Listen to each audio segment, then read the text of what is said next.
Bonjour et bienvenue sur Automobile Propre pour essayer la Yoyo XEV. Mais qu'est-ce que c'est que ça? Une mini voiture 100% électrique qui nous vient d'Italie et qui est bien sûr fabriquée en Chine. Mais tout d'abord, je vous invite à vous abonner à la chaîne YouTube d'Automobile Propre et de ne pas oublier de cocher les notifications. La Yoyo XEV n'est pas tout à fait une voiture, même si elle y ressemble. Il s'agit en fait d'un quadricycle lourd homologué dans la catégorie L7E et qui est accessible dès 16 ans avec le permis B1 ou l'équivalent 125. Elle est bien sûr accessible aussi à tous les automobilistes avec le permis B.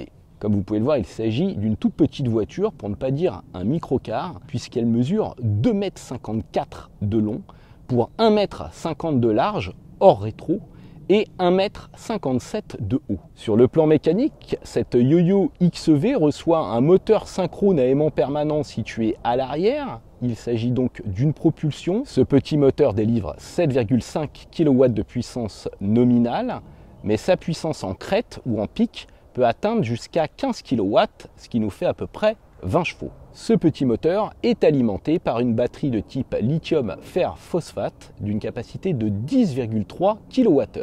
Il s'agit de la capacité brute. Ce pack de batterie se divise en fait en 3 parties amovibles. Donc théoriquement, cette Yoyo XEV peut échanger ses batteries dans une station. Pour l'instant, on n'a pas de station de swap, donc il faudra passer à l'atelier pour le faire. Ça n'a pas vraiment un grand intérêt. Cette Yoyo XEV se part d'une carrosserie en plastique. Elle repose sur des petits trous de 14 pouces avec des enjoliveurs, mais elle profite quand même d'un toit vitré. Découvrons le coffre de cette Yoyo. Donc ouverture électrique s'il vous plaît, petit haillon vitré. Et là on va avoir 210 litres. Alors c'est pas très pratique à charger parce que le seuil est haut. Vous voyez qu'ici c'est assez étroit. On a quand même une petite tablette. Il n'y a rien hein, évidemment sous le plancher puisqu'il y a les batteries. Là, les câbles de recharge. Et vous voyez qu'on peut quand même rabattre le dossier vers l'avant pour gagner un peu d'espace. C'est toujours ça de prix. Et installons-nous à l'intérieur. Donc vous voyez qu'on a des vraies portières. Là, j'ai baissé les vitres, mais on a des grandes vitres, des grandes surfaces vitrées, vous voyez. On voit bien l'intérieur de l'habitacle. Donc ça, c'est très appréciable. Ici, la sellerie sommaire en tissu, réglable en inclinaison et en longueur seulement, manuellement bien sûr. Vous voyez qu'on a un plancher plat, quand même pas mal d'espace au sol. Là, vous voyez le frein de parking au pied, le pédalier classique. Évidemment, tout est en plastique. On a juste 2 enceintes. Et vous allez voir ici une connexion Bluetooth avec un support pour smartphone. Donc voilà pour la partie multimédia. Sinon on a ce petit écran digital, un peu kitsch, mais qui a le mérite d'être assez lisible. Vous voyez, on a le kilométrage restant, kilométrage total. Donc là il m'indique 111 km d'autonomie, ce qui est pas mal du tout, sachant que j'en ai déjà fait 25 à peu près. Comble du luxe, eh bien on a une climatisation avec un chauffage, un verrouillage centralisé. Là, vous voyez qu'on a un petit rangement avec une prise USB. Même chose ici, porte-gobelet, vitre électrique, petit rangement avec prise 12 volts, accoudoir avec petit rangement également. Vous voyez qu'on a des filets ici dans les contreportes, donc c'est plutôt bien pensé. L'espace est bien exploité. Je vais fermer la porte avec cette lanière en cuir, enfin en simili-cuir. Et vous voyez qu'ici j'ai même les rétroviseurs électriques, rétroviseurs qui sont quand même assez larges. Alors le volant n'est pas réglable en profondeur ni en hauteur et il a une branche quand même assez large et il a un look assez sportif et on va aller voir ce que ça donne au volant. Allez, on s'installe. Alors on n'est pas si mal installé, je dirais, pour un quadricycle hein. La sellerie est assez ferme, un petit peu étroite. Je dirais qu'on est mieux que dans un Twizy. Démarrage, alors il faut appuyer là. Engine Start Stop, ce qu'il y a de bien c'est qu'on a une clé main libre hein, avec une centralisation. Ok, elle me parle. Et là, elle a mis Ready, donc je peux mettre Drive. Et là je braque mais j'ai pas de direction assistée, vous voyez. C'est pas évident.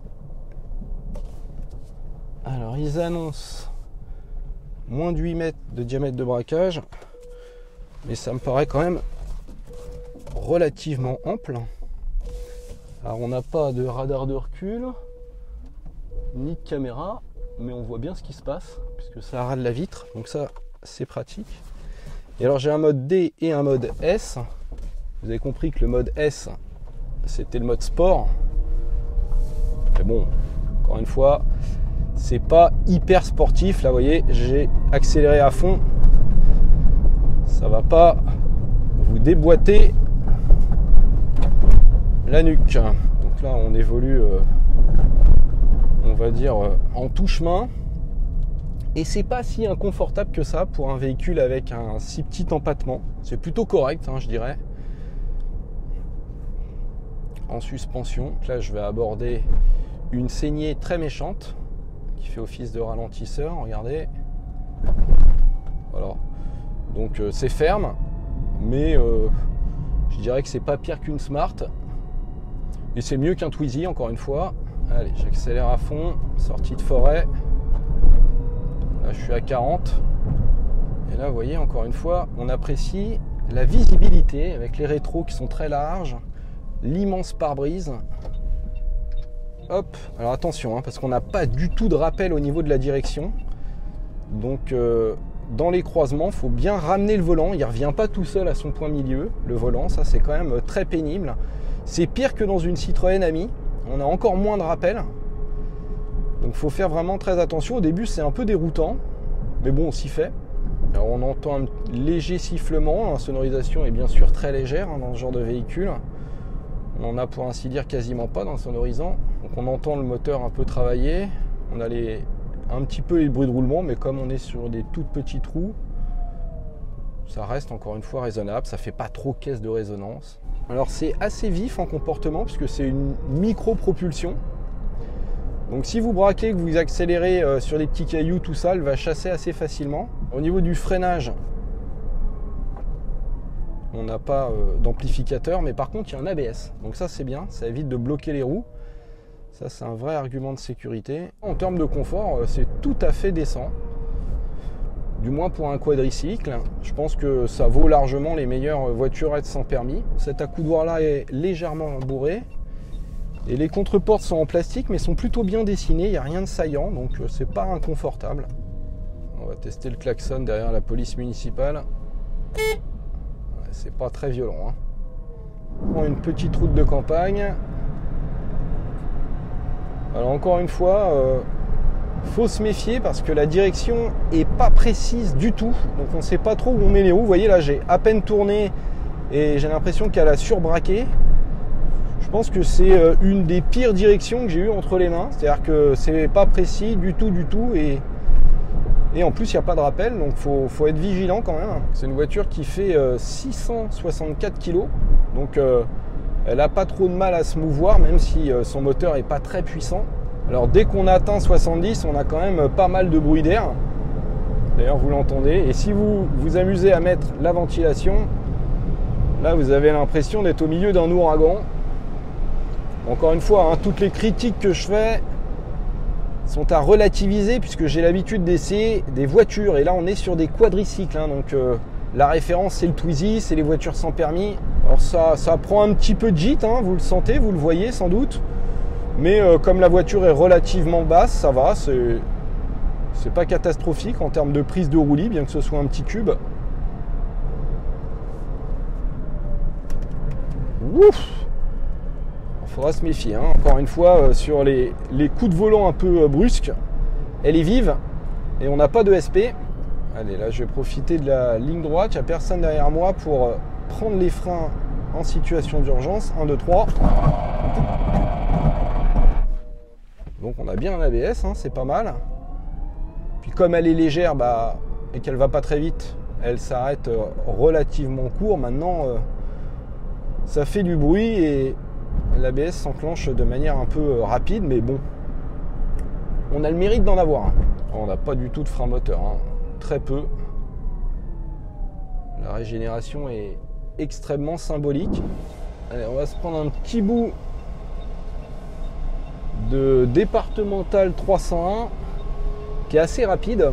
C'est limité à 90. Et normalement, elle peut les prendre. Donc elle a le droit d'y aller, mais elle n'a pas le droit d'aller sur les routes pour automobiles. Allez, on accélère à fond. Alors là, ça grimpe un peu. J'ai un peu de mal à m'insérer hein, sur cette départementale rapide, dirons-nous. Je suis à fond, à fond, à fond.